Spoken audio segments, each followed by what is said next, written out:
Olá, você, tudo bem? Esse é o podcast Tertulianos, diálogos que movem o Brasil. Essa é uma iniciativa minha, Ricardo Carneiro, do advogado Leonardo Gandara, que está do meu lado, e do promotor de justiça Lélio Calhau. Para quem até hoje, e esse eu acho que é o nosso 8º episódio, né? Não entendeu, e alguns continuam perguntando que nome é esse, Tertulianos, eu sempre explico. A inspiração é da palavra de origem espanhola tertúlia, equivalente no português de Portugal ao patuscada. A ideia é simplesmente num bate-papo informal, e tertulianos é fruto da nossa imaginação, né? Não existe essa palavra, mas significaria mais ou menos a ideia daqueles que participam de uma tertúlia, de um bate-papo. E com esse propósito, nós temos hoje um convidado muito especial, um grande amigo, um grande especialista, Dr. João Marcos Pires Camargo, diretor do Departamento de Planejamento e Política Mineral do Ministério de Minas e Energia. Doutor João Marcos, uma honra para nós termos sua presença aqui em Belo Horizonte, não só para o podcast, como também para o evento que nós vamos fazer daqui a pouquinho. Muito obrigado, eu sei que a sua agenda é absolutamente difícil, apertada, por conta de compromisso, é um ano singular, né? Um ano, além da Copa do Mundo, né? Que é o tema do momento.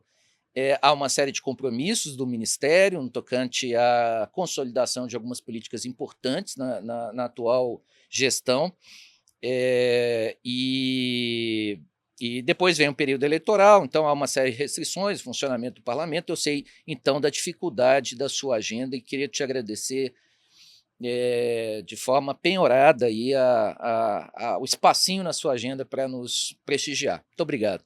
Eu agradeço o convite, a possibilidade de estar aqui em Belo Horizonte, a possibilidade de estar aqui com os senhores para esse debate, para essa conversa, para esse bate-papo, né, para essa tertúlia, né? Tertúlia.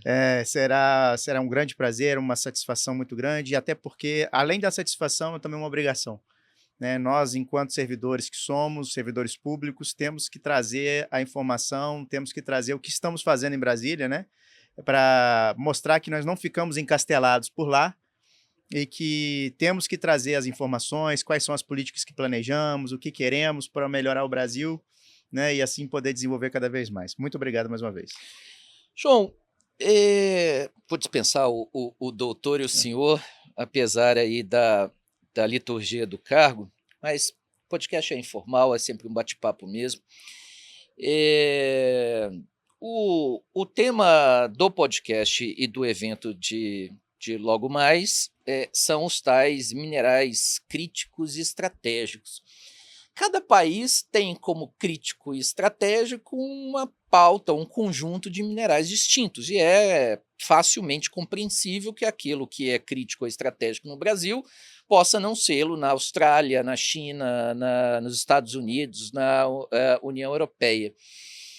Para o Ministério, isso está regulamentado? Existe algum ato normativo que diz que, para o Brasil, para o contexto econômico brasileiro, para a inserção geopolítica brasileira, quais são os minerais críticos e estratégicos? Bom, a gente tinha o Plano Nacional de Mineração 2030, trazia já algo nesse sentido. Temos também, salvo engano, não sei se é um decreto ou uma portaria, enfim, do Ministério, mas é mais antigo.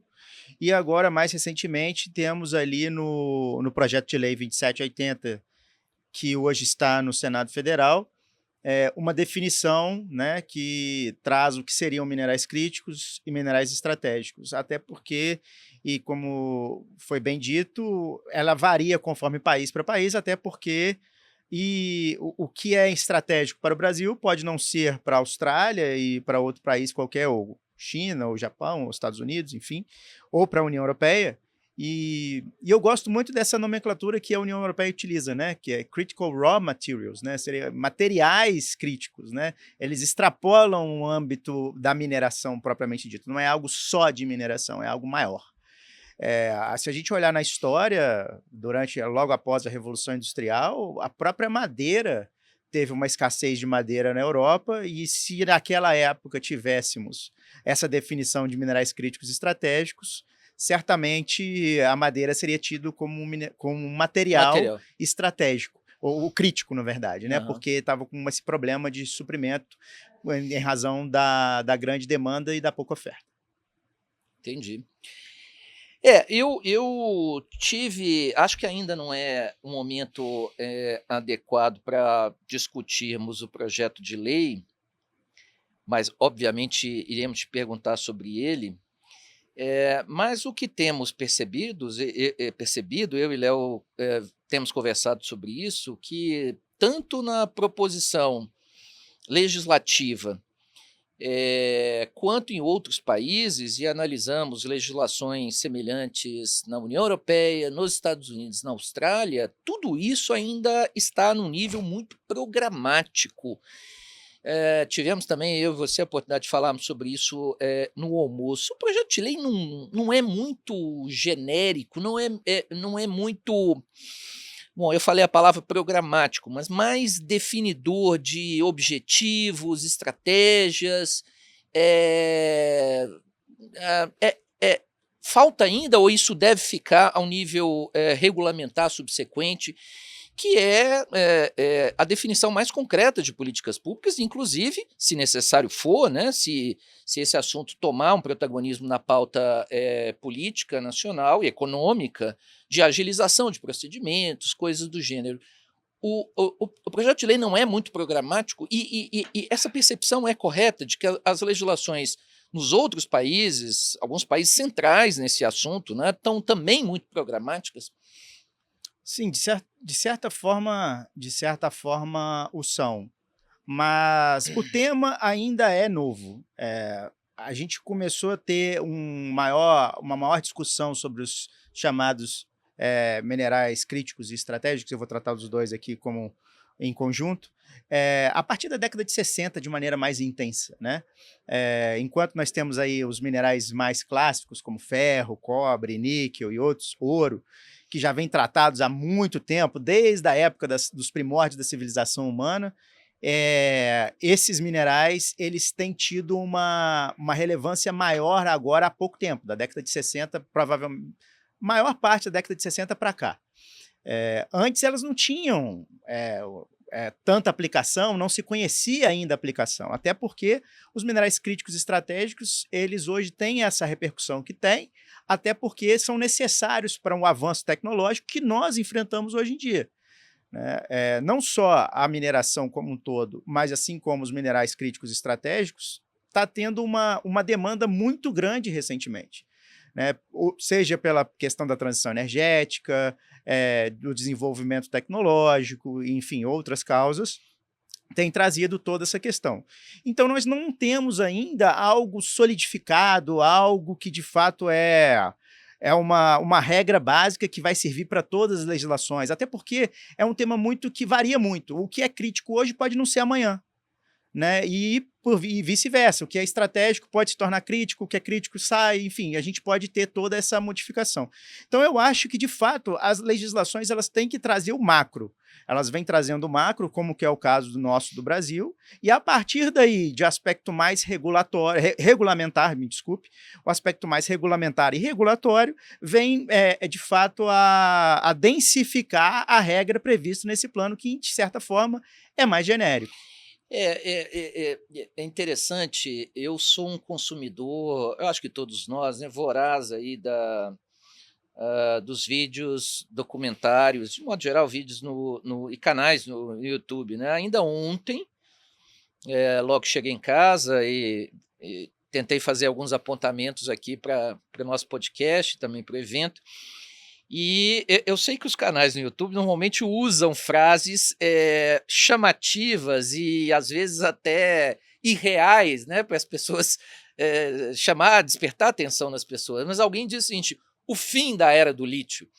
E curiosamente, a matéria era muito séria, de alguém que mostrava as últimas evoluções tecnológicas de uma empresa chinesa, acho que é a CATL, né? CATL, A própria Chang'an, que agora vem em parceria com o Grupo Caoa brasileiro, né?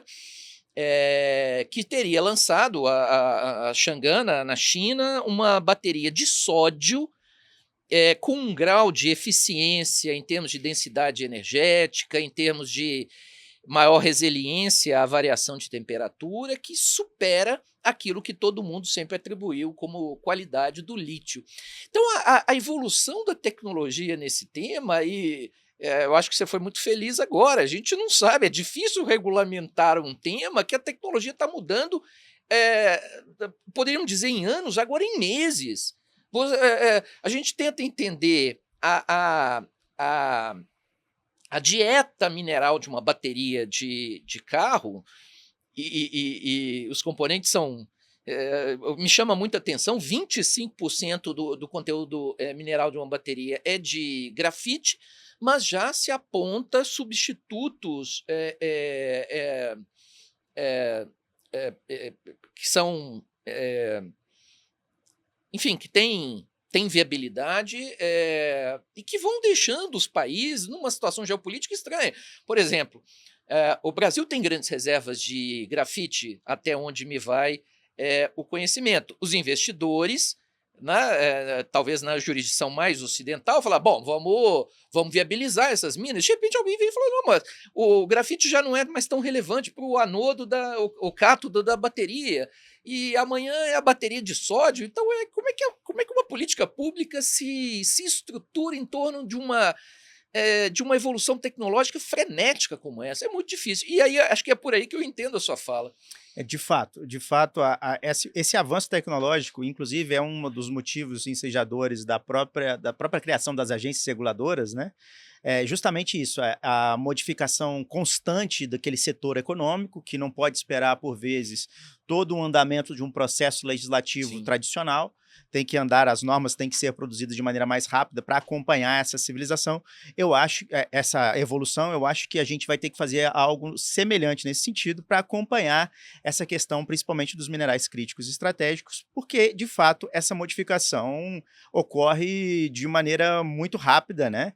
Vide aí, celulares, né? Até 20 e poucos anos atrás, poucas pessoas tinham os telefones celulares. Hoje em dia, a população quase que já tem mais do que um para cada um da população no Brasil.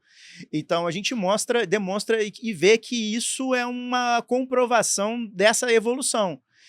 E que também seja um aumento da demanda por minerais, né, o que diminui, porque a oferta ela vai acompanhando a demanda até certo ponto. Em determinado momento, a demanda ela vai superar essa oferta. E isso que é um dos pontos também nevrálgicos desse tema dos minerais críticos e estratégicos, né? Toda essa necessidade, né, de produzir mais para alcançar mais essa demanda. A população do mundo, de um modo geral, está com um poder aquisitivo, de um modo geral, maior do que há anos atrás. A economia global está maior do que acontecia anos atrás. E tudo isso enseja o quê? O maior consumo. E esse maior consumo, né, a gente vai precisar cada vez mais de computadores pessoais, celulares, tecnologia, e tudo isso vai demandar mais exploração mineral, mais minas tendo que ser abertas. E isso é um problema que eu não sei se a gente vai tocar nisso um momento adiante, mas para abrir, por exemplo, uma mina de cobre. A mina de cobre é uma mina muito grande, então vai demandar um licenciamento ambiental que a gente sabe que não é para ser rápido, e não necessariamente ele precisa de ser da noite para o dia, até porque ele tem que trazer essa proteção ambiental, mas vai ser mais moroso. Nós vamos ter que abrir novas frentes de lavra para atender justamente essa demanda. Hoje, o que as empresas estão fazendo? Elas estão diminuindo a capacidade ociosa. Elas têm alguma margem de aumentar a produção? Elas estão aumentando. Mas vai chegar um momento em que ela não vai conseguir produzir mais, a não ser que abra novas frentes de lavra ou licencie novos empreendimentos. Todavia, esses empreendimentos, essas novas frentes de lavra não são feitas da noite para o dia. Sim. Vão demandar aí alguns anos, e a sociedade não vai ter, talvez, essa paciência de esperar toda essa questão, né? Até porque é sempre mais e mais e mais, né? Daí a importância, por exemplo, da gente falar depois em economia circular, enfim, de reciclar, Mineração porque é urbana. mineração urbana, porque é fundamental para a gente reaproveitar esses recursos que já foram empregados e que nós podemos trazê-los de novo. Então, de fato, é algo, essa evolução tecnológica, ela traz tudo isso a reboque. Agora, um bom trabalho que a gente tem visto, que é um exemplo a ser trazido, é que algumas empresas elas estão, elas próprias, procurando novas aplicações para aqueles recursos minerais que elas já produzem.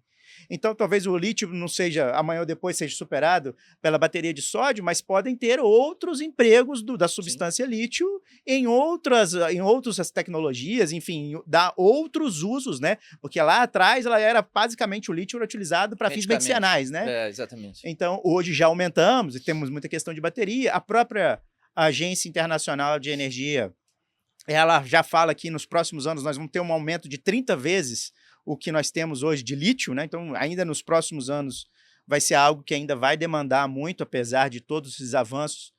E quem sabe, né? Outras aplicações, como a gente já descobriu para o disprósio, enfim, para outros elementos das terras raras, né? A gente possa aplicar para também o lítio e outras aplicações além da bateria. João, eu vou sair desse tema, tá? Porque vai ser a gente tem um evento para discutir isso, né? Eu queria que você explicasse, assim, é interessante você falar para as pessoas que assistem, né? Que eventualmente muitas pessoas não têm conhecimento do que é o Ministério de Minas e Energia, né? Se você pudesse falar, porque às vezes a gente fala de mineração, né? Pô, quem é que é o órgão, a Agência Nacional de Mineração, mas por que então tem o Ministério de Minas e Energia? Então, e você trabalha num departamento, né, do Ministério de Minas e Energia e nada melhor do que você para falar para a gente como é que é a lógica do Ministério, como é que ele é dividido, como é que você percebe, assim, para mostrar o que é o Ministério de Minas e Energia. Perfeito. Bom, o Ministério de Minas e Energia, né, ele tem alguns, eu estava até comentando com o Dr. Ricardo mais cedo, talvez dos ministérios mais importantes do país. Com certeza. Porque grande parte do que nós exportamos advém de lá, tirando o agro, que aí tem um ministério específico. Mas ainda assim depende de uma cadeia. Isso, nós temos fosfato, potássio, que são fertilizantes que também são empregados na atividade agropecuária. Mas a mineração, o Ministério de Minas e Energia, ele trata de petróleo e gás, e para isso nós temos uma secretaria específica. Nós tratamos também da energia elétrica, também tem uma secretaria específica para esse tema. Temos também transição energética, uma outra secretaria que cuida somente de transição energética. Não sabia. E também, a qual eu me filio, que eu faço parte, é a Secretaria Nacional de Geologia, Mineração e Transformação Mineral, que a secretária é a Ana Paula Bittencourt. Então, o Ministério, quem está chefiando o Ministério hoje é o nosso ministro Alexandre Silveira. Dentro dessas secretarias, possuem diretorias. E da secretaria, eu vou falar mais da minha parte, né? Dentro da Secretaria Nacional de Mineração, Geologia e Transformação Mineral, nós temos 4 diretorias. Uma diretoria de Planejamento e Política Mineral, da qual eu sou diretor. Temos uma outra diretoria de Sustentabilidade na Mineração, que cuida de consulta livre prévia informada, povos indígenas, quilombolas, licenciamento, essas outras questões, tudo relacionado com sustentabilidade. Temos também um departamento de Geologia, né, que também cuida dos processos que saem da ANM e vão para o Ministério para dar, no final das contas, as concessões, enfim. Também cuida dessa parte de geologia mais técnica, mais pesada. E, por fim, um outro departamento, uma outra diretoria que é de transformação mineral, que já cuida mais da parte final da cadeia, de como adensar essa cadeia, como melhorar, como trazer industrialização, enfim, para esse setor. Obviamente que são temas divididos, a gente tem as nossas competências, nossas atribuições, mas sabemos, de maneira geral, o que cada um de nós está trabalhando, porque a mineração tão boa fosse se tivesse bem dividida assim, né? É um tema que perpassa por diversos ministérios, é um tema que perpassa também por diversas diretorias dentro da Secretaria Nacional. E dentro do meu trabalho, eu cuido hoje de planejamento, né? Então, Plano Nacional de Mineração, eu cuido da parte da interface com os órgãos vinculados ao Ministério, no caso, Serviço Geológico do Brasil e aproveitando já trazendo esse tema, que é o nosso braço científico, né? Enquanto nós temos ali o CETEM, que está vinculado ao Ministério da Ciência, Tecnologia e Inovação, nós temos ali no Ministério de Minas e Energia o Serviço Geológico do Brasil, que cuida, dentre outras questões, também do mapeamento do país, para saber onde nós vamos encontrar reservas, depósitos minerais, enfim.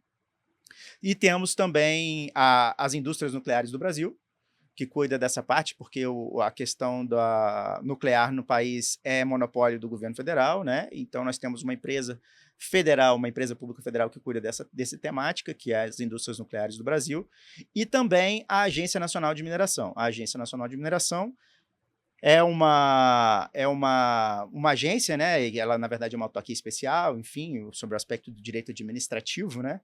E ela tem alguns poderes que vão além, né? Então, ela tem independência na atuação, justamente para preservar seu aspecto técnico, ela tem autonomia orçamentária e financeira, e aí é uma questão que às vezes as pessoas entendem um pouco diverso. Mas por que o Ministério não pede recurso para a agência? Pô, a gente pode fazer um pedido, mas a gente não tem interferência sobre o orçamento. Ingerência, né? Ingerência sobre o orçamento das agências reguladoras. E nenhuma delas. E aí eu falo porque o Ministério, nós temos a ANEEL, que está vinculada ao Ministério, nós temos a ANP, que também está vinculada ao Ministério, assim como a ANM, né? A Agência Nacional de Segurança Nuclear não é... Também. Está vinculada ao Também Ministério está vinculada agora ao Ministério de Minas e Energia. Isso. Muita gente nem sabe da existência, né? Na verdade, ela estava sem diretoria constituída. Isso, foi criado recentemente. Ela tinha sido criada, mas recentemente que os diretores tomaram posse, foram empossados e que, de fato, se iniciou todo o andamento, né, técnico ali da Autoridade Nacional de Segurança Nuclear.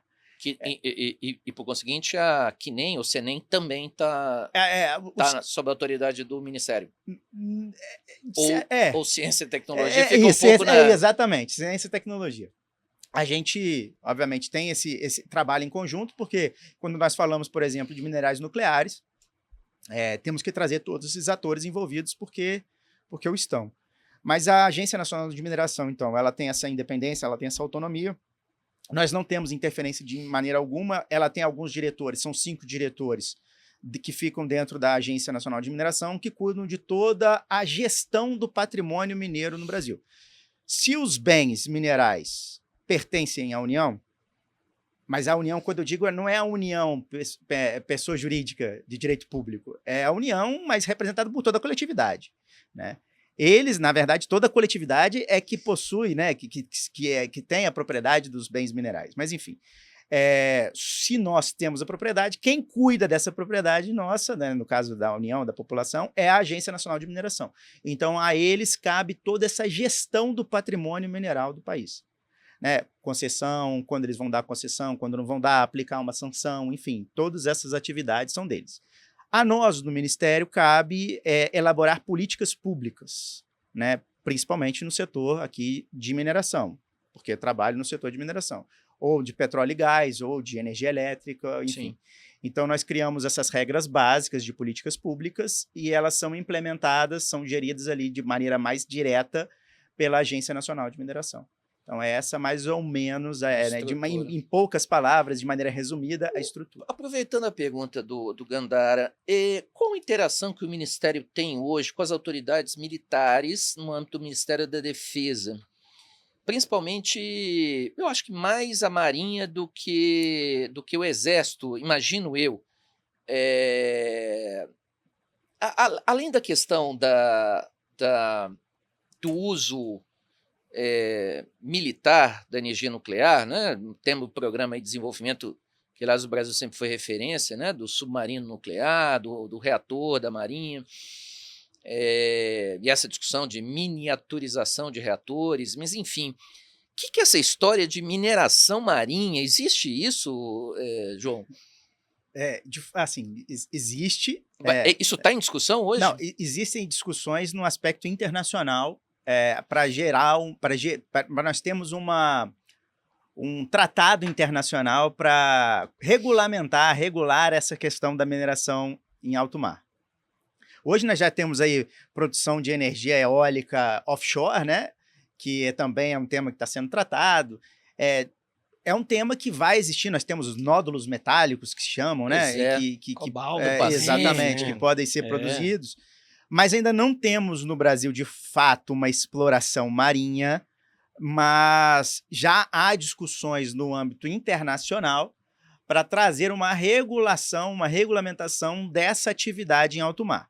Alguns países já começaram a iniciar algo nesse sentido, salvo engano, a Noruega e Estados Unidos. Estados Unidos, né? Já começaram a trabalhar efetivamente lavrar ou eu acho que eles até liberaram. Já estão começando nessa atividade. A gente tem aí, sob o aspecto, né, das águas territoriais ali do país, né, enfim, que ainda estão sob nossa jurisdição, até um aspecto mais simples de ser tratado, né? Mas em águas internacionais já começa a ficar um tema mais polêmico, mais difícil. Entendi. Assim como a mineração na Lua, né? E tem tratado para regulamentar, para regular tudo isso, né? E de fato tem que ter, porque ela só pode ser utilizada para fins pacíficos, assim como nos polos, né? Seja na Antártida ou na Antártica, né? Enfim, tem todas essas questões. Porque não podem ser utilizados por nenhum país tomar posse daquela região e reclamar falar, aquela região, né? E aqueles recursos, de fato, falar que esses recursos me pertencem, né? De fato, em relação às Forças Armadas, nós temos uma interface muito próxima com a Marinha do Brasil, né? Até também para fazer um mapeamento do geológico ali também, do nosso leito marinho, da nossa costa, enfim, eles têm nos ajudado muito nesse aspecto. Tem uma colaboração muito próxima com o Serviço Geológico do Brasil. Então, por vezes, o Serviço Geológico coloca pesquisadores nos navios da Marinha para poder fazer essa análise. A questão nuclear também, eles têm essa proximidade conosco. Bom, enfim, acaba que, no geral, todas essas... A gente precisa muito, por exemplo, das Forças Armadas, no caso do Exército, para a segurança das nossas fronteiras, né? Vide aí... A gente tem casos aí de, às vezes, garimpeiros e pessoas que exploram recursos minerais que vêm de outros países adentram ao país e depois retiram nossas riquezas, para ajudar no combate ao garimpo ilegal, à mineração ilegal. Todas essas questões, eles nos ajudam nesse enforcement também, né? Então, a gente tem sempre uma proximidade muito boa com eles, muito próxima, para nos ajudar a colaborar com isso, né? Seja a Polícia Federal, seja as Forças Armadas, todos esses para nos ajudar. Eu queria só aproveitar, João, assim, estar lá no Ministério deve ser uma experiência muito interessante, única, né, do ponto de vista profissional, mas também do ponto de vista da percepção do país, né? E, a gente tem um país que, na verdade, são vários países dentro de um país, se a gente for, você sabe disso melhor do que eu. E, assim, na perspectiva como é que é a sua perspectiva, assim, aí até talvez seja até uma perspectiva pessoal e menos como servidor e como um representante do Ministério, né? A percepção da mineração distribuída pelo país, em suas viagens, assim, outro dia você estava lá, né, você até comentou comigo, comeu um peixe lá no Pará, no evento do Pará, né, muito bom e tal. Então, assim, a gente tem distinções geográficas, obviamente, né, a gente tem muitas distinções, né, e a mineração, ela está em todo o país, né? Eventualmente, em algum estado, a gente vai ter uma proximidade menor, até cultural, em outros mais, né? Como é que é a sua percepção, a partir desse modelo centralizado, no sentido assim, a gente tem um Ministério de Minas e Energia e na perspectiva mineral, como é que é a sua percepção do Brasil, essa distinção entre os estados, como é que você percebe isso? Bom, é uma pergunta muito interessante porque, de fato, é muito heterogêneo, né? Assim, a gente tem do norte ao sul do país, nós temos ali uma diferença populacional, urbana e também de diversidade de substâncias minerais espalhadas pelo país, né? Então, às vezes, algum estado tem mais rochas ornamentais, outro tem minério de ferro, outro já tem uma outra tipo de agregado de construção civil em maior abundância e por aí vai. E cada um entende também, pelas experiências que teve, né, com a mineração, uma maior ou menor aceitação em determinado aspecto. nós tivemos, às vezes, algumas chagas ainda estão abertas, porque quando a gente fala em Minas Gerais, a gente fala em outros países, outros estados, ainda estão abertas algumas questões. E isso gera uma animosidade em relação à atividade que é perceptível para nós, né? Muito embora a gente fique sediado e baseado em Brasília, nós estamos constantemente aí viajando ao país para poder ver as diferenças e tentar entender. E aí até falando, puxando até para o tema, além de ser pessoal, para o tema profissional, eu sou diretor de planejamento, então o planejamento e uma medida que a gente vai tocar, uma política pública que vai ser implementada no sul do país, ela é diferente do norte, que vai ser diferente daqui de Minas Gerais, São Paulo, Espírito Santo, que vai ser diferente do Mato Grosso, e por aí vai. Então, daí essa dificuldade, né? Porque assim, a gente não é uma tarefa fácil porque temos que adaptar as políticas públicas. E por vezes a gente não consegue fazer, vou fazer uma política pública só para lá, ou só para outro lugar. A gente tem que fazer algo que é mais genérico, né? E aí tentar densificar de maneira específica aquelas necessidades locais. Às vezes a gente consegue fazer até uma política regional, mas não é algo que acontece com facilidade, né? Geralmente a gente propõe políticas gerais e aí tenta, talvez, mitigar alguma coisa, melhorar alguma coisa, modificar alguma coisa em determinados aspectos, em determinados estados da federação. É curioso, porque o João falava, seja mais cedo, Gandara, no almoço, né? Seja agora há pouco, o papel do Ministério, que não é só em Brasília, né? Por isso esse trabalho importante de percorrer o país, de participar de fóruns de discussão, de eventos públicos, eventos da iniciativa privada, entidades empresariais, enfim, esclarecer e falar em nome do Ministério sobre políticas públicas. Mas é curioso porque a gente vive num mundo hoje, eu odeio a palavra narrativa, mas a gente vive um mundo hoje de percepções, né? E a percepção da sociedade brasileira, pelo menos é a minha percepção, da percepção social com relação à atividade, você acabou de falar, é estigmatizante, né? Estigmatizada, e é uma percepção de espoliação. Talvez ainda com aquilo que nos é ensinado no ensino médio, na linha de que, enfim, fomos espoliados, nosso ouro, que acho que as pessoas não sabem, o Léo, que é desse setor, né, de mineração de ouro, acho que eles não sabem a fração mínima, ínfima, né, que no período colonial, de forma praticamente artesanal, saiu do Brasil, foi para Portugal, foi para a Inglaterra, mas as pessoas acham que nós sofremos uma grande limpa, né, das nossas riquezas para potências estrangeiras. E essa percepção nos contamina até hoje. Sempre participo de audiências públicas em que esse debate é posto, muitas vezes de modo irresponsável ou talvez usando o anteparo dessa discussão para mascarar interesses puramente privados, que é assim, você veio ocupar o meu território, eu tenho que ser compensado por isso. Infelizmente, é assim que as pessoas pensam. Mas de uma hora para outra, eu que sou da década de 70, talvez também contaminado por essa visão, me deparo com um novo discurso que eu espero que a sociedade consiga entender, que a mineração não é só um elemento de extração de riqueza e exportação para um determinado centro de consumo, seja ele qual for. Quer dizer, a mineração passa a entrar numa pauta absolutamente estratégica geopolítica, né?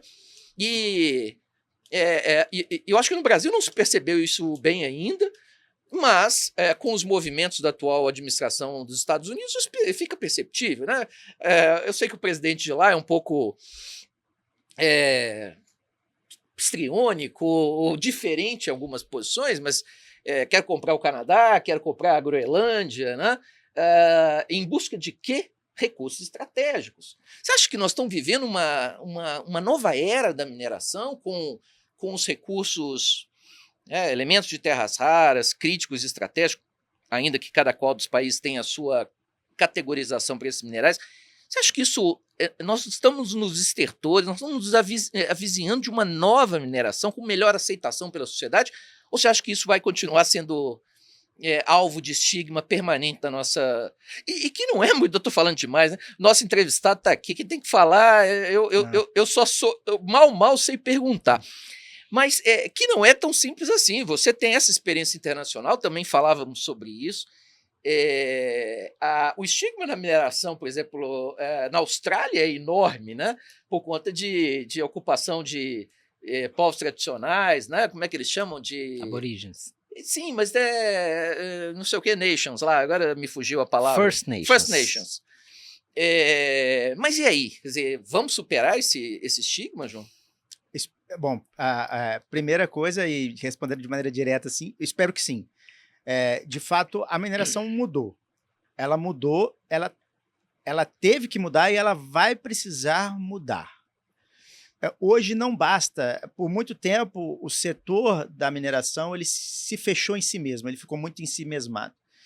E era assim, nós aqui dentro e fora dos muros do empreendimento minerário eram vocês. Eu costumo dizer que isso mudou. Hoje o empreendimento minerário ele faz parte da comunidade que ele está situado. Se acabar a luz, se acabar a água, vai acabar para todo mundo. Se tiver um problema endêmico de alguma doença, vai afetar aquele empreendimento. Então, a mineração e a comunidade têm que se enxergar como iguais, né? Não basta falar eles e nós. Hoje, eles também fazem parte da comunidade. Agora, os empreendedores também têm que entender isso, né? Demonstrar isso para a comunidade, mostrar a parte que eles deixam da riqueza, da atividade minerária para aquela comunidade, né? E é isso que é uma demanda que nós temos no governo federal. Nós somos abertos a qualquer investidor que quiser vir ao país, investir aqui. Agora, desde que respeitem a nossa sociedade, respeitem as nossas leis ambientais, respeitem o nosso ordenamento jurídico, aí vão ser bem-vindos. Se chegarem aqui querendo impor, aí já vai ficar complicado. Vai ficar complicado em relação a nós, governo, vai ficar complicado em relação à comunidade. E eu sou bem tranquilo em dizer que se não tiver um mínimo de aceitação daquela comunidade onde está inserido o empreendimento, não há mineração. Simples. Daí essa importância do setor mineral se abrir mais, está se abrindo, ainda bem, e melhorar e mostrar o que fazem, né? Eu sempre sou aquele que transparência traz algo bom.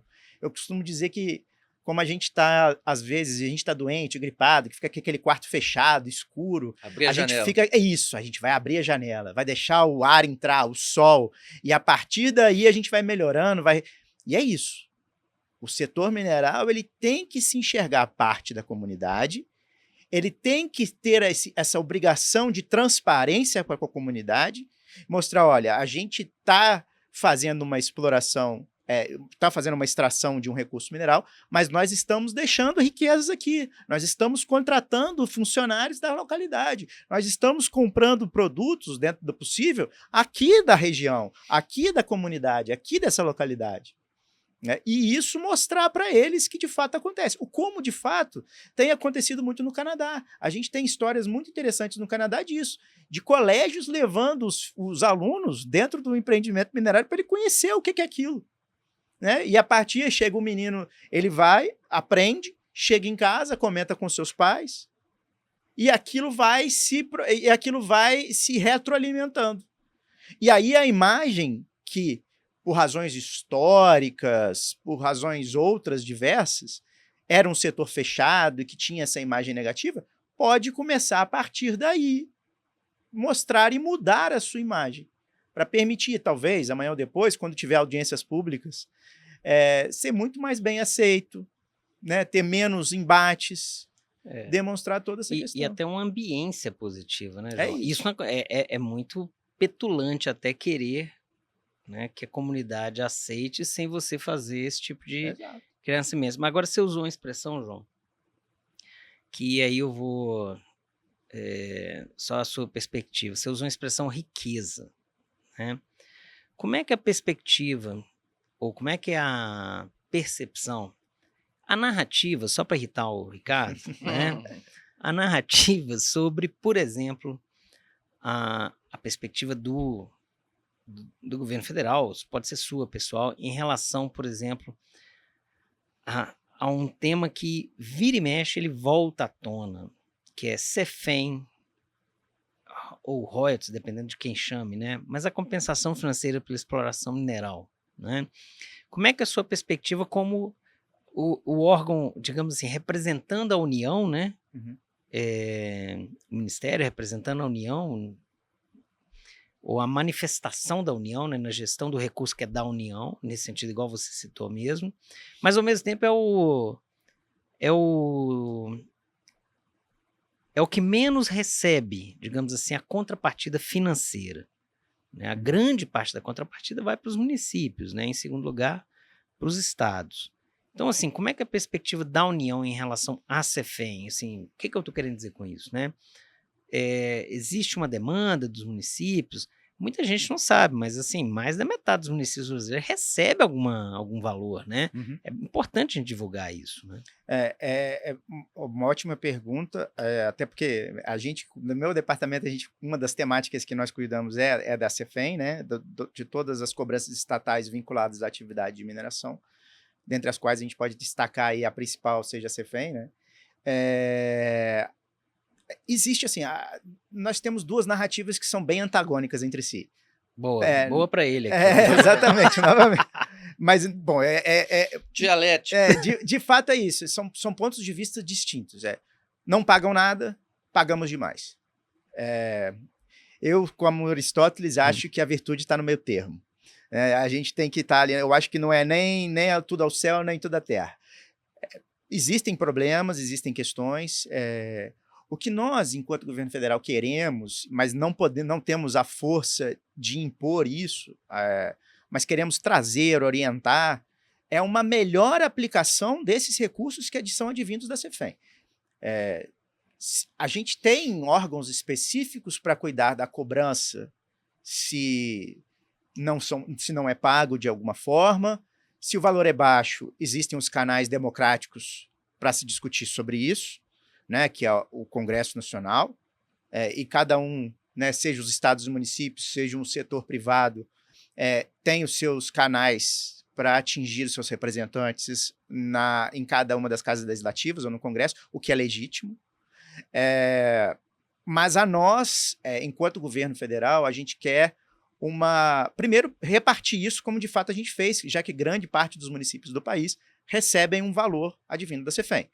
Todos aqueles que são municípios ou produtores recebem. Todos aqueles que são atingidos pela mineração de alguma forma, passa um trilho de trem que carregado de minério, ele vai receber um percentual. Não era assim, né? Foi modificado. Exatamente. Então, estamos querendo compartilhar essa questão com os demais entes federativos. Agora, o que podemos fazer é orientar a eles, principalmente os municípios, acerca do melhor emprego da CEFEM, para que ela gere frutos, né? Porque o recurso mineral é um recurso finito. Ele vai acabar algum dia. Não é questão se vai acabar, ele vai acabar.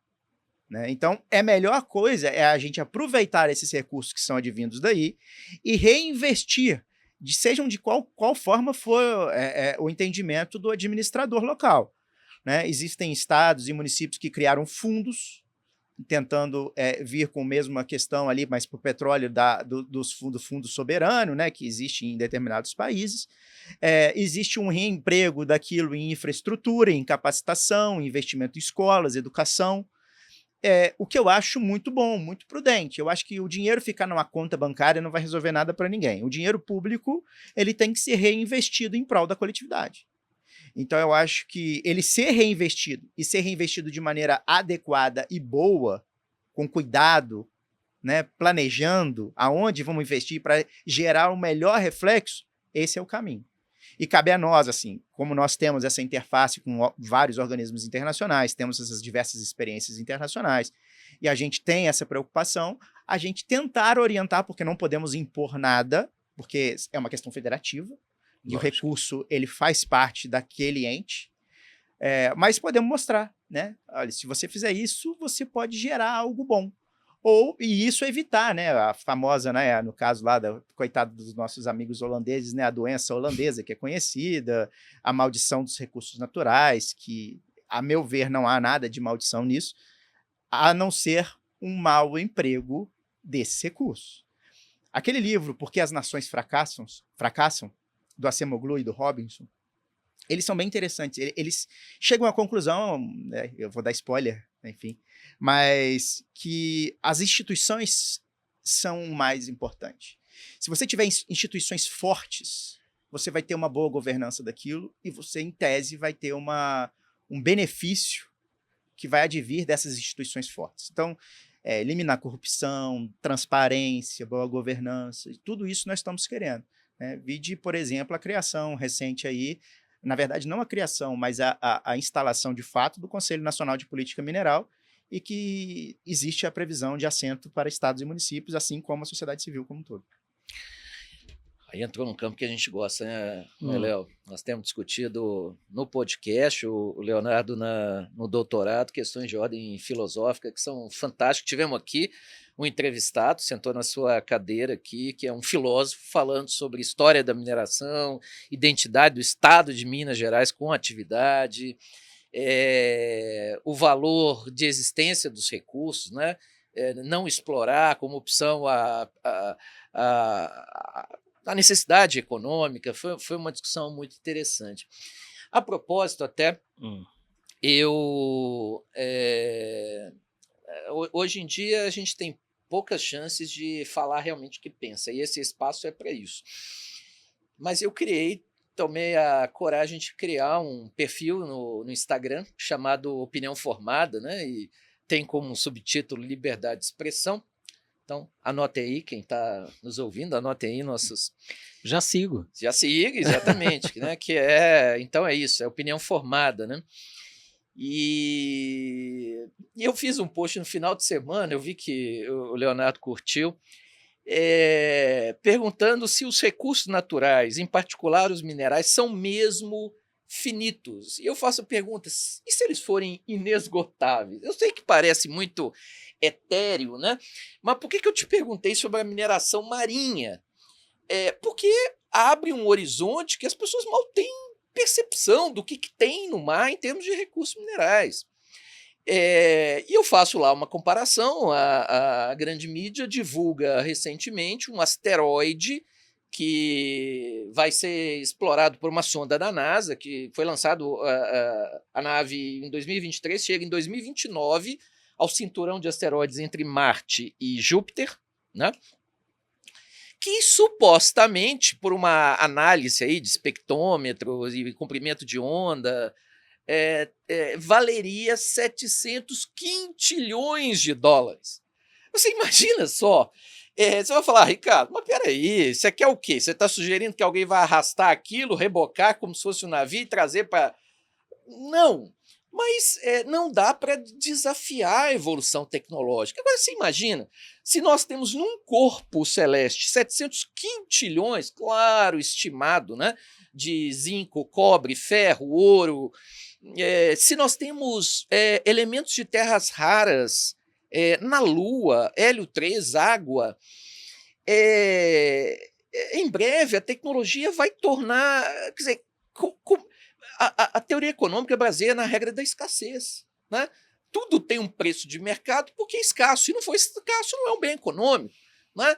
Ninguém comercializa o ar. O ar, em tese, é abundante. Né? Não tem preço para o ar. Mas imagina quando a tecnologia nos permitir, e mais, né? O que nós exploramos da crosta terrestre se for colocar do ponto de vista de representação gráfica, é um buraquinho, é um furinho no dedo. E a tecnologia vai rompendo. Agora, eu entendo a sua fala, porque, claro, você como ministério planeja políticas dentro do que é viável e obviamente, capacitando a sociedade, tanto quanto possível, para a mineração do futuro. Mas eu faço essa provocação, João. E se os recursos forem inesgotáveis? Na verdade, é isso. Enfim, feliz ou felizmente. Essa sua fala é muito interessante, porque ela abriu vários aspectos aqui. Primeiro que... é importante trazer também o direito de não minerar. Existe. Muito bem. Tá? Interessante. É uma escolha coletiva. Sim. Como Costa Rica fez. e proibiu a mineração no seu país. Se todos proibissem, eu não sei o que vai ser de nós, mas porque a mineração é essencial para o desenvolvimento da humanidade. Mais do que Né? nunca no contexto das economias. Vide as próprias as eras, né, que nós, idade do bronze, do ferro, enfim. Isso demonstra a importância desses recursos, né, para a civilização. Até a idade da pedra. Exatamente. E aquele negócio, a gente vai tendo sempre outras idades que vão surgindo, uma não exclui a outra. E, por exemplo, a idade da pedra acabou, não foi porque é falta de pedra. Não porque acabou a pedra, né? Ela continua existindo. E a sociedade do petróleo vai acabar por falta de petróleo? Não. O petróleo ainda... Vamos lá, a gente... Desculpa, desculpa, João, te interromper, super mal educado, não, né? Que Interrupting aqui.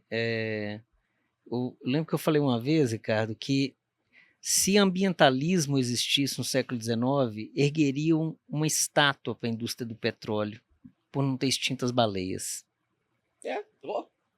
Interessantíssimo. Né? Quem já teve a oportunidade de ler, né? Moby Dick, né? Era o óleo delas. Não teríamos baleias. É verdade. Né? Por causa do nascimento de uma nova tecnologia. Exato. Mas desculpa, João. Não, é que eu fiz essa brincadeira. Não, é perfeito. E outra questão fundamental é que a gente pode fazer uma investigação de toda a civilização humana. Nunca uma civilização abriu 100% mão de uma fonte de energia que ela conseguiu alcançar. Até hoje, seja por quais existem várias discussões, seja por motivo que for, ainda temos carvão. Sim. Ainda temos queima de madeira para produção de energia. Temos o Brasil. Né? Então, o petróleo, mesmo com transição energética, com redução, nós ainda vamos ter o emprego do petróleo. E tem que lembrar que a cadeia petroquímica extrai do petróleo cerca de 6 mil subprodutos. 6 mil, exato. Não é pouca coisa. O que a gente pode fazer e pensar numa redução disso, de fato, é algo que nós precisamos de fazer enquanto civilização, enfim. Mas é uma questão muito importante. Então, a gente nunca abriu mão 100% de uma fonte de energia que conquistamos. Assim como... determinados países, existe um estudo de verificação do grau de desenvolvimento de um país de acordo com a quantidade de energia que ele consegue produzir. E isso nós não podemos negar que, principalmente agora, sob o comando do ministro de Minas e Energia, Alexandre Silveira, ele conseguiu aumentar, pelo menos, a nossa integração de energia, essa produção, que é algo fundamental para o desenvolvimento do país. Então, essa primeira questão é importante, deixar esse direito de não ter mineração, que é uma escolha que vai ficar a critério daquele local, daquela comunidade, daquele país, que vai discutir isso e vai entender se é o caso ou não. Costa Rica foi um dos exemplos, existem outras discussões, existiu uma discussão na época das últimas eleições de outros países, se haveria mineração, se não, se deveria ser proibido ou não, mas eu acho que é um direito que aquela comunidade, aquele país tem que tomar, até porque se é um bem, a gente faz do bem o que bem entender, né? Assim, existe uma discussão também, e eu acho que eu sou mais filiado a essa corrente, de que se você tem esse recurso, ele tem que ser utilizado em prol da coletividade da população, para o desenvolvimento, para a melhora da qualidade de vida daquelas pessoas. Considerando que aqui é um bate-papo, João, assim, a gente só está inquirindo, né? Mas assim, essa discussão, o que me... eu não estou encontrando a palavra correta, não seria que me incomoda, assim, mas na falta de um desconforto. Porque, assim, tem a lógica, um negócio que tem uma questão que nasce, pelo menos até onde eu sei, né, pelo menos pelo que eu já li, a gente tem a questão do NIMBY, né, Not in My Backyard, né, que nasce no direito urbanístico e tal, e eu só acho que isso é um, como é que eu posso dizer, um não problema, no sentido, o que eu estou querendo dizer com isso? Nesse tema do bate-papo, né, para colocar para a opinião de vocês. Ok, eu não quero, o costarriquenho, que tem todos, concordo com você, é uma escolha, né? Mas eu acho perversa essa escolha, na medida em que eu falo assim, ok, eu topo ter mineração no Congo, na República Democrática do Congo, mas eu não quero aqui no meu lado. Por quê? Né? Por que ele topa isso? Né? Eu topo ter a mineração no Chile, no Brasil, mas eu não topo ter aqui no meu lado. E eu acho que esse é um problema. Eu não estou falando que eu tenho resposta para isso, não. É realmente para vocês, para trazer para a mesa, né? Assim, eu acho que eu estou mais nesse tema aí, tipo, eu tenho recurso. Tanto a minha opinião, é que eu acho que quando algumas sociedades fazem essa escolha, é mais por não ter o recurso do que efetivamente uma escolha, digamos, ontológica, né? Eu quero porque é o melhor a fazer, é o fim. Não, eu acho que é porque não tem, Pode ser também. né? Desconheço assim o aspecto geológico a Eu também fundo, desconheço, da tá? Costa Tô Rica, falando aqui. mas eu imagino Também não faço a menor que ideia. provavelmente tá? eles não têm, seja pela tradição mineral né, que não é um país de tradição conhecida minerária, né? Então pode ser que de fato não tenham. E de fato esse é um dos grandes dilemas, assim, alguns dos grandes dilemas que nós temos hoje. Eu quero preservar o mundo, o meio ambiente, mas para isso eu vou precisar de descarbonizar minha economia e vai demandar mais recursos minerais, ou seja, aí eu vou ter que fazer mais uma atividade extrativa com maior intensidade que vai acabar degradando o meio ambiente. Enfim, é uma antinomia e de fato a gente não tem, né, não existe essa discussão. Existe também essa discussão como o Dr. Ricardo bem trouxe, da discussão se os recursos de fato são finitos. Eu já vi estudos nesse sentido, de que alguns dizem que os recursos estão acabando, mas existe um posicionamento científico, e não estou aqui para defender nem lado A nem lado B, que no sentido, na verdade, que não é bem assim, e que, enfim, o que aconteceu lá vários milhões de anos atrás, hoje, amanhã ou depois, vão continuar produzindo depósitos, enfim, e o movimento das placas tectônicas, dos vulcões, enfim, isso vai ajudar também a expelir, né, sejam diamantes que são feitos ali abaixo de alta pressão, enfim, eu não sou um geólogo, não conheço de fato a fundo esse tema, mas a gente sabe mais ou menos. Geogado. Então, de fato, é algo que existe essa discussão, por enquanto, assim, a gente tem que trabalhar com o que a gente tem na mão, claro, hoje, claro. E a informação... Não dá para contar com o asteroide. E existe também um site muito interessante, me fugiu o nome dele agora, que ele fala justamente isso, ele pega os asteroides que estão, né, em órbita por aí e faz essa análise, valor econômico desses asteroides, né, e põe lá o valor em dólares, quanto que custaria cada asteroide, o que ele tem de minerais, de recursos, enfim. É um site bem interessante, eu não me esqueci o nome, mas... quem pesquisar aí, eu acho que vai aparecer no Google, enfim. Não sei se pode falar empresas, enfim. Oxe, se quiser nos patrocinar, inclusive. O povo está usando para pesquisar agora ChatGPT e o Cloud, né? Então, também. assim... Mas se o Google quiser nos patrocinar, a gente coloca estamos abertos.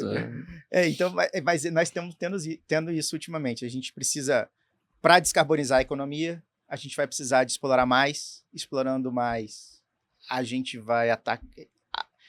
Gente, é igual uma cirurgia. É um processo invasivo. Faz parte do... Não tem como eu extrair... Até dependendo do recurso, até tem, mas outros não. Outros eu vou ter que, de fato, furar ali para retirar.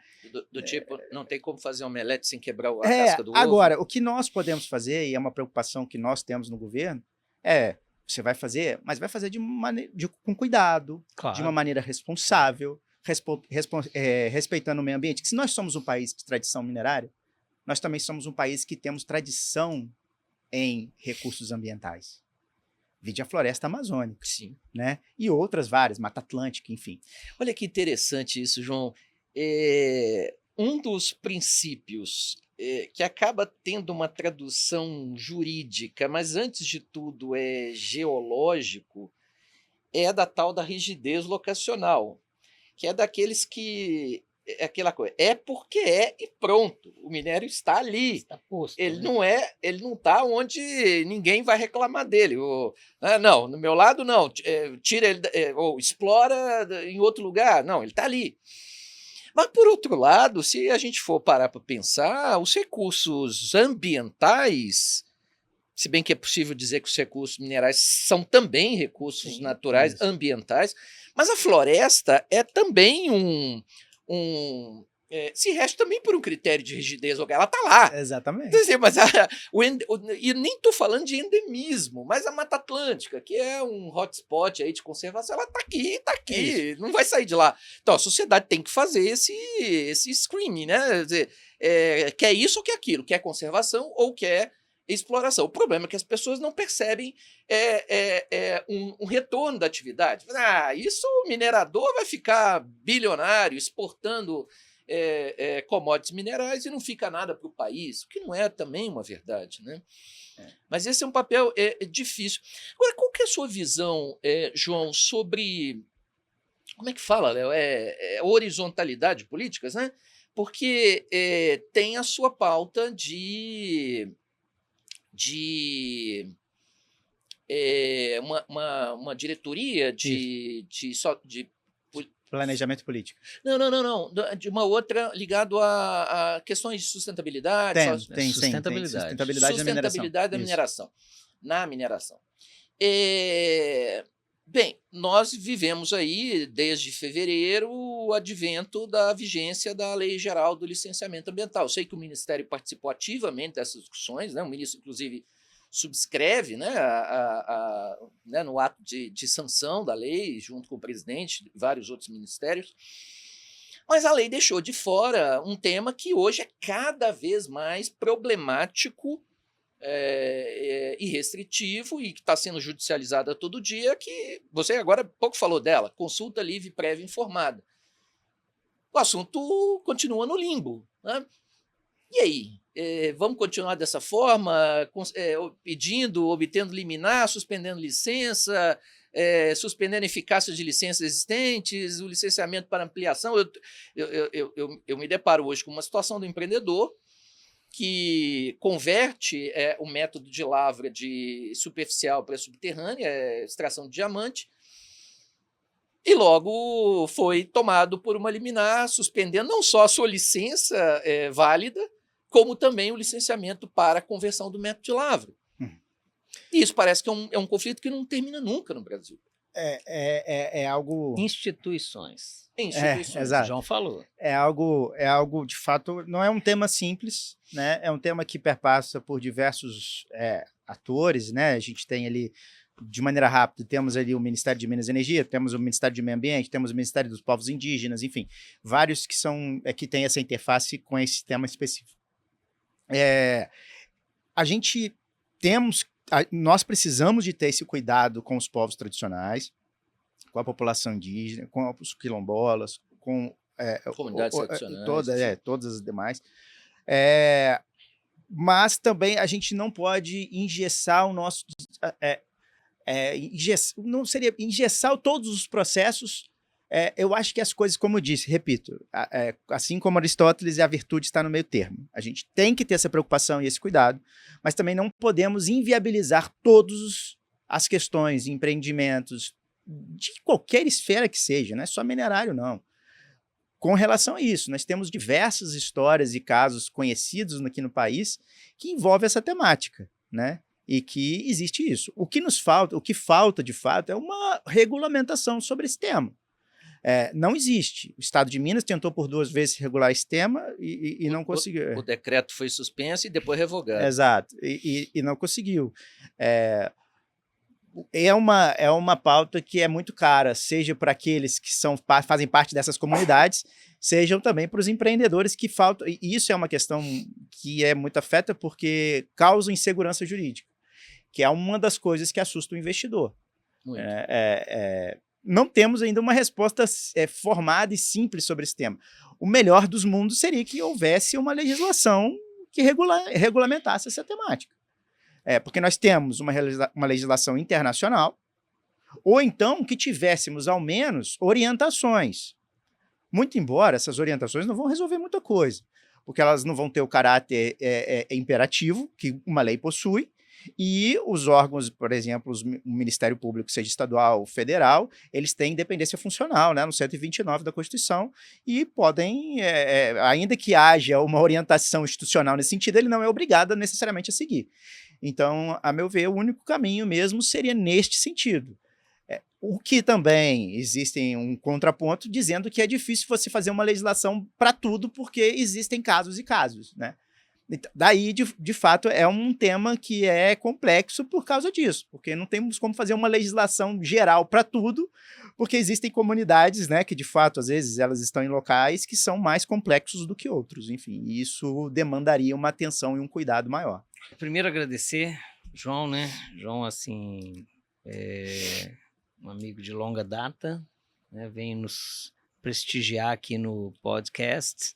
Fala igual os ingleses, podcast. Né? E também a gente vai participar de um evento que também acredito que não faz parte do pacote podcast, né? Mas que quem não está aqui para assistir vai perder, seguramente, né? O evento sobre minerais críticos eu acho que vai estar estratégicos. gravado também, mas esse vai ser memorável. Vai ser muito bacana, né? Então, assim, agradecer ao João.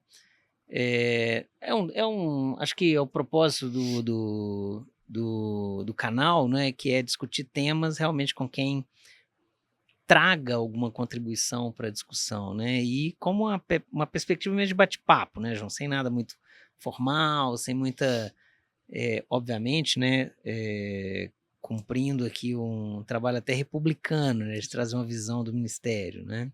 Enfim, agradeço muito, agradeço, Ricardo. Muito bem. João, você quer terminar, falar alguma coisa? Não, agradeço o convite, o espaço, para trazermos essa resposta para todos, né? Seja matar curiosidade, seja observar um posicionamento, enfim, sobre esse setor que é tão importante para a economia do país, para toda a sociedade, o desenvolvimento da sociedade, é algo importantíssimo e que talvez nós possamos ter uma visão desse setor um pouco menos de antagonismo, e mais de parceria, né? É isso que nós queremos. A gente quer que todos esses atores que são envolvidos, vamos falar em inglês, né? Stakeholders, né? Stakeholders. Que estão envolvidos nessa atividade, que possam se comunicar e dar certo e a gente conseguir melhorar cada vez mais o país.